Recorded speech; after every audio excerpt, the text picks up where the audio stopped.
you in this room have figured out that having people call you and say, hey, we'd like to interview you, or better yet, we'd like to sell our house, could you come list it? We'd like more of those kind of phone calls, say aye. So obviously one of the old school trends that has been brought back heavily, certainly starting last year, if you were paying attention even almost 3 years ago-ish, but now it's piping hot, is a geographic farm. So would you like a step-by-step plan to become the most recognized agent in your marketplace, in that area, yes or no? Yes. I started in 2003 selling real estate, and I started out for the sole purpose of a geographic farm, which is my neighborhood. That 40 million number, I'm on target for that for this year, and 80% of that will come from my geographic farm.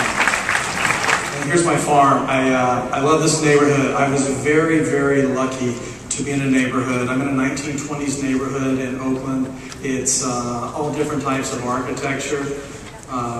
The famous architects who rebuilt San Francisco after the '06 earthquake and fire took off to Europe, saw their first time of seeing Spanish Mets, Normandy, Tudor homes. They came back from their European trips and discovered this neighborhood. This is actually the second oldest homeowners association west of the Mississippi River. Beautiful homes.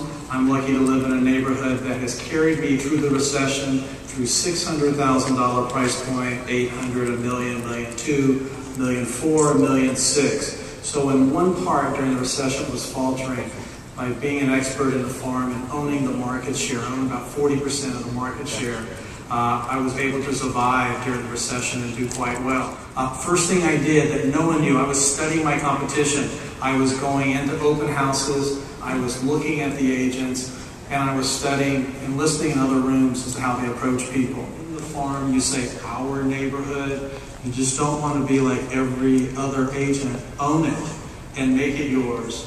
And I usually don't include a lot of graphs. It's very easy to read. It's not very complicated.